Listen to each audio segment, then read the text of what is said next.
time to take our power back, the time for Americans to take America back, and the British to take Britain back, etc., from this network, this spider's web of interconnected secret society networks that have their tentacles, their whatever symbolism you want to use in every single country. When people in Britain are trying to get stop the Orwellian state coming in there, and people in America are doing it, and people in Australia or Africa are doing it, the people they're challenging is the same global network. We're all in this together globally as a human race. It's time to say enough. And there's that great line, if I can remember it, from a British poet called Shelley, which I've used in my latest book, where the poem goes, "Rise like lions after slumber in unvanquishable number. Shake your chains to earth like dew, which in sleep has fallen on you. Ye are many, they are few." When we figure that out, there goes their way of life.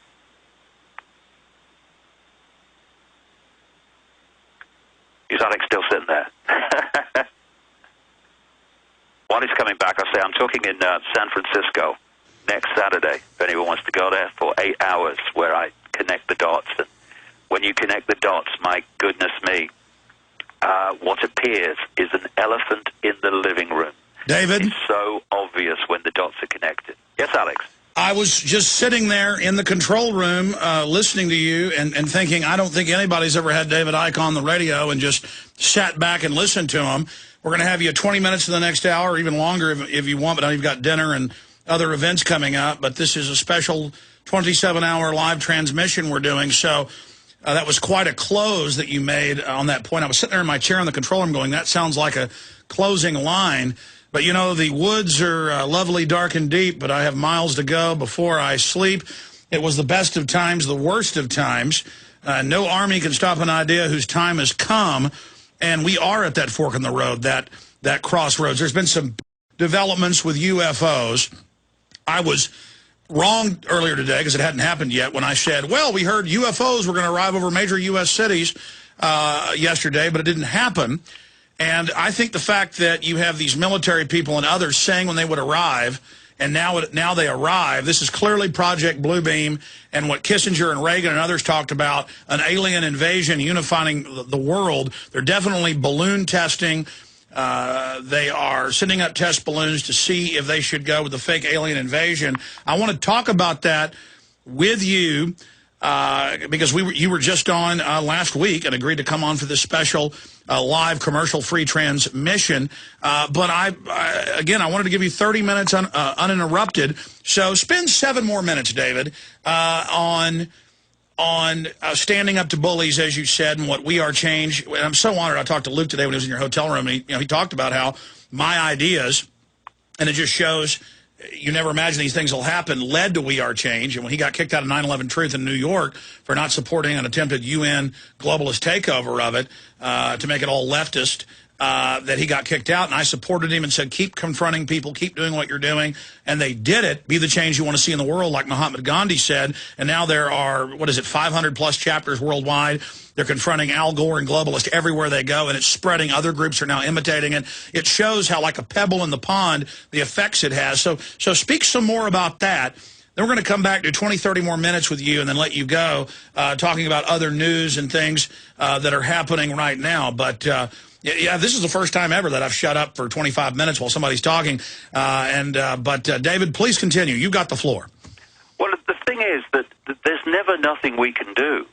And I can't do anything. There's nothing I can do. Resistance is victory. Go ahead. Yeah, it's used as a constant excuse to do nothing. And, when we come into some kind of understanding of what's going on in the world, that comes with responsibility. And that responsibility is to then say, how can I contribute to making a difference to what I now know is going on?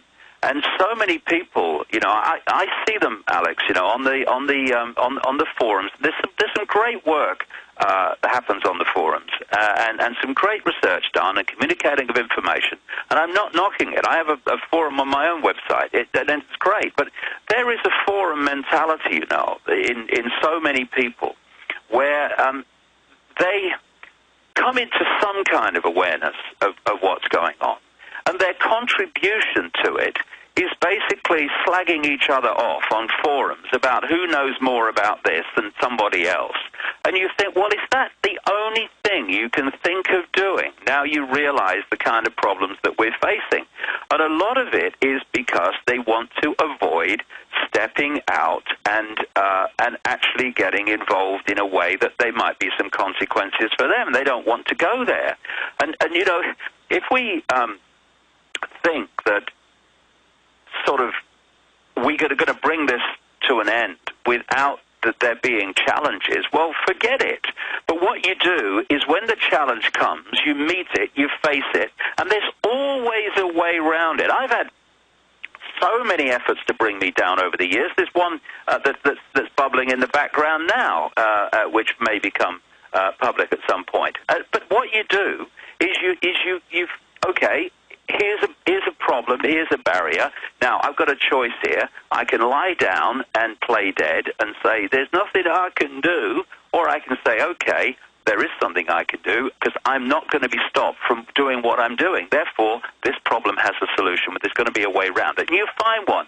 And then there's another challenge, and then you meet that, and another challenge, and you meet that. And while you're meeting these challenges, you're moving forward. You're expanding what you're doing. You're making a bigger and bigger contribution. And, none of us involved in this were kind of born into or walked into a situation where it was all there and nothing had to be done. There was no challenges. When I started on this journey 20 years ago, I started in football terms about 60-0 down. I couldn't walk down any street in Britain at the time without being laughed at by most of the people. I was subject to constant ridicule. A comedian only had to say my name, and no joke necessary, and the audience were laughing. I would, stop my car at traffic lights, and the family in the next car would be laughing at me. I went through all this massive ridicule. It seemed that there was no way back from that. But if you keep speaking your truth, and you will not take no for an answer in terms of doing what you want to do, and you know to be right, you don't go around trying to explain yourself and justify to yourself. Here's some information. Make of it what you will. If you think I'm crazy, well, good luck. I don't care, because I'm going to keep communicating what I know to be right. And what happens if what you're saying has validity, and anyone exposing this thing now, it clearly has validity, because it's blatantly obvious what's happening to more and more people. When you speak your truth and you keep speaking it, if it has validity, eventually it will be seen to be so. And but if you think, well, if I say this, what will they think of me? What are the consequences for me? Well, there's another question. What are the consequences of not doing it? And read 1984, multiply it by 1,000, read Brave New World, multiply it by the same, and then you'll get an idea of what happens if we don't do something. So if we speak our truth, of course people are going to call you're crazy. They're going to say, ridicule you. So what? If you don't speak your truth now, it's never going to be seen eventually to have validity, and therefore nothing's going to change. And so all the challenges that people took years ago, all the ridicule that they took, now is worth it, is justified because they kept going, then people can see that what they were saying has validity, and it's making a major, major difference in the world. Now, if people have said right at the start, oh, well, I can't, it's too challenging, and oh, what are the consequences for me, and oh, but maybe people will laugh at me, and maybe they'll ridicule me, and all that stuff, then the information's never communicated, the validity of it is not eventually seen, therefore, and you have changed nothing. And what we need to do is kind of take a deep breath, stiffen the backbone, and say, I am going to speak my truth, I'm going to make my contribution, and whatever consequences come, I'll deal with it, and then keep speaking out. They're the kind of people we need.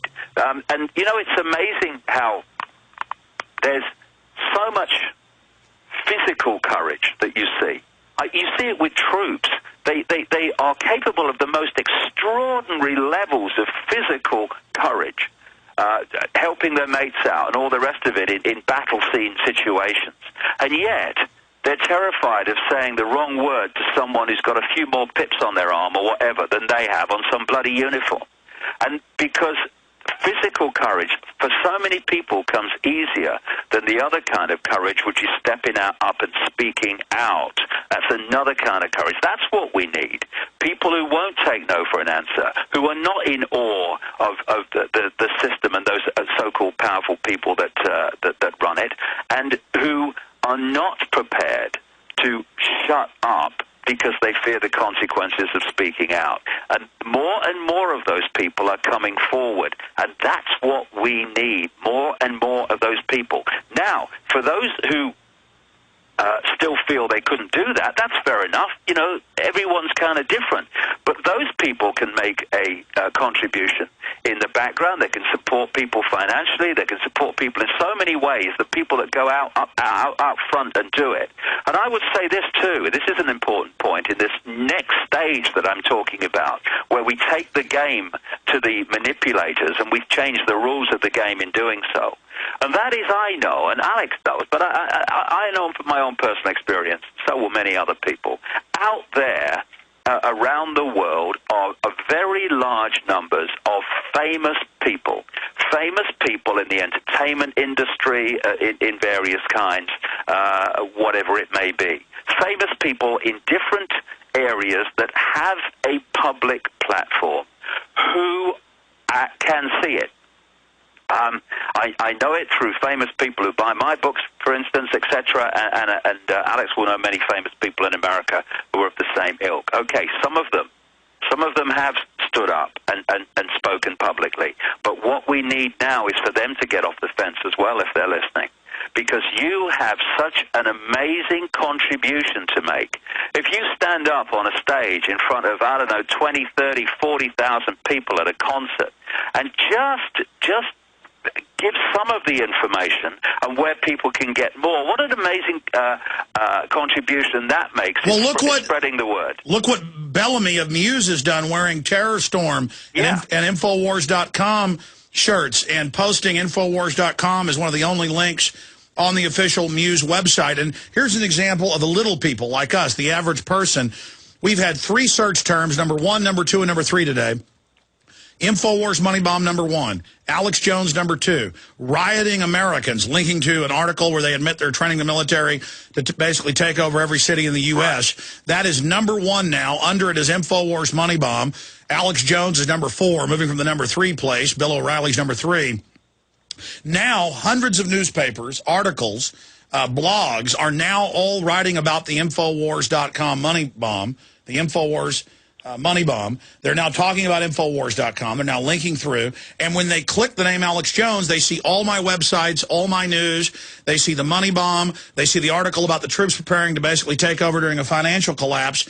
Another example of this radio show that when it's live on all the AM and FM affiliates, this is just internet right now, but still huge. And in the aggregate, with the videos going out forever, it'll reach millions, but it'll take a few months for it to get to those numbers. It's like throwing that pebble into the pond. We are talking about millions of people today, conservatively, that are going to read about the martial law takeover plan because of rioting Americans being the number 1 search term. We're going to have millions look up Alex Jones, then find David Icke listening right now. We are going to have millions of people look up the Infowars.com money bomb. We need everyone to go to Infowars and go to InfowarsMoneyBomb.com and donate right now so we can expand this operation, not just continue it. Quite frankly, the economy's so bad, we need this just to continue at the current level. I'd started this plan for the money bomb just to expand. Now the economy's just unraveling. Everyone knows it. That's the globalist plan. Shut off all of our resources so we don't have a capacity to stand up against them like poor people in Mexico or North Korea. And I just want to put the pitch out right now. Please, if you believe in what we're doing, you are funding a system that puts out your voice, that puts out the unfettered truth, that brings on powerful, controversial, iconic people like David Icke and Ron Paul and General Hamid Gul, former head of Pakistani intelligence, yesterday for a whole hour interview.